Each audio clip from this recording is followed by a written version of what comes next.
बच्चों, कैसे हैं आप सभी। मुझे आशा है कि आप सभी अच्छे और खुश होंगे। चलिए आज हम पढ़ते हैं पाठ 3, पौधों का जीवन। करते हैं इसकी शुरुआत।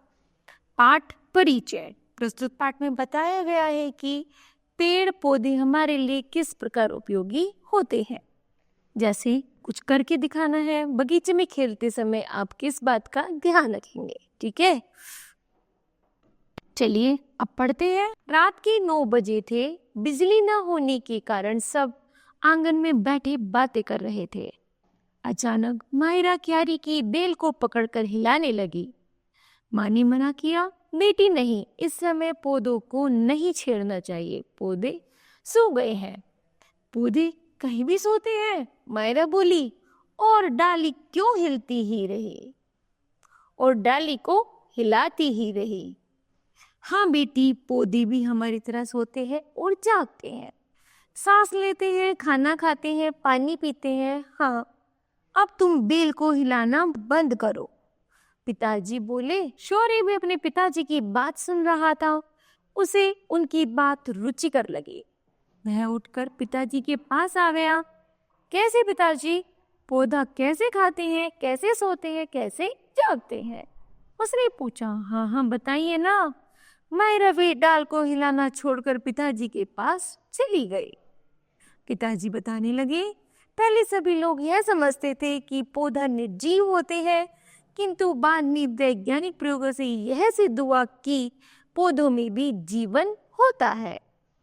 मायरा, तुम गुलाब के पौधों से सुंदर गुलाब तोड़ लेती हो, तुम्हें इसमें आनंद आता है, किंतु तुम्हारी शैतानी से वह गुलाब का फूल बेचारा तो मर ही जाता है। तुम देखोगी थोड़ी देर बाद ही वह मुरझा जाता है, उसकी पंखुड़ियां गिरने लगती हैं।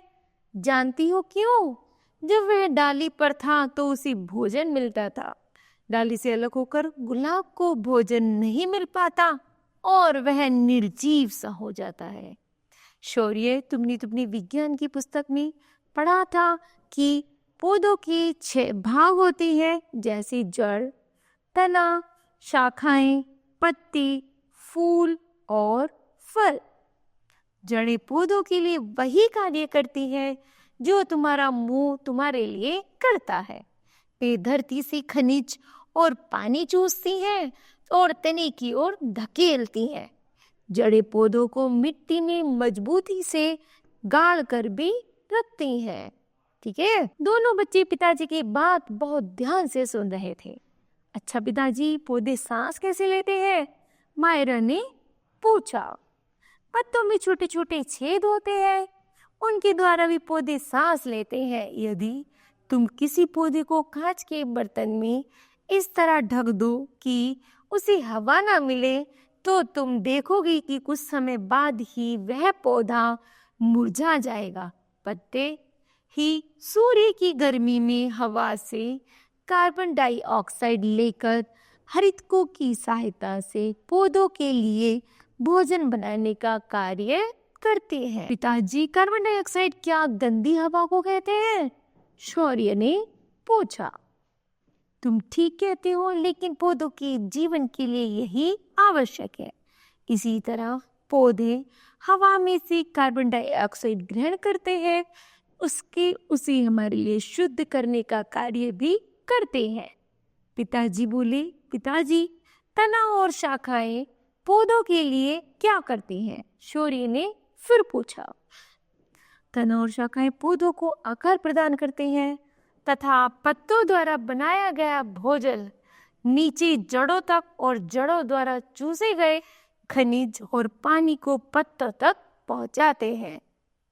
शाखाएं पत्तों को सूर्य की ओर उन्मुख भी किए होते, उन्मुख मतलब सूर्य की तरफ भी किए रहती है। वे समझाने लगे। पत्तों द्वारा बनाया गया भोजन भी जड़ों, शाखाओं, फलों तथा बीजों के रूप में एकत्र हो जाता है तथा इन्हें हम खाते भी हैं। क्या हम जड़ भी खाते हैं?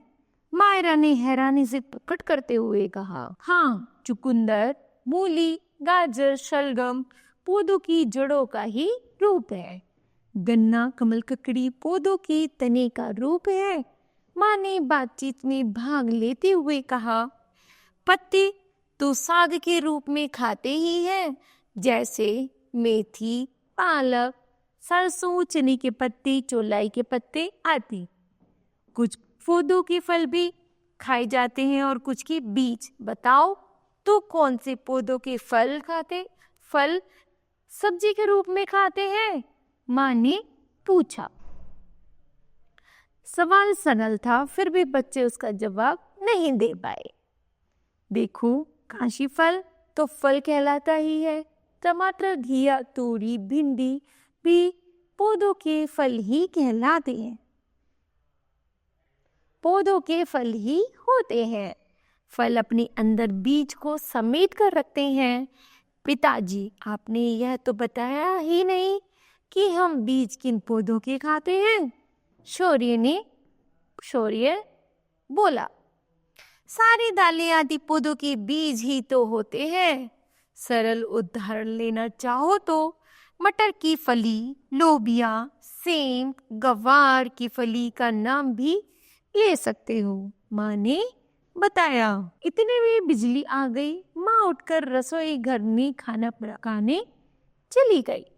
पिताजी ने समझाया, वनस्पति जगत पर हमारा जीवन निर्भर है, इसलिए हमें व्यर्थ में फूलों और पौधों को तोड़ना नहीं चाहिए। तुमने देखा है, माली पौधों को अपने बच्चों के समान प्यार करता है, उनकी देखभाल करता है।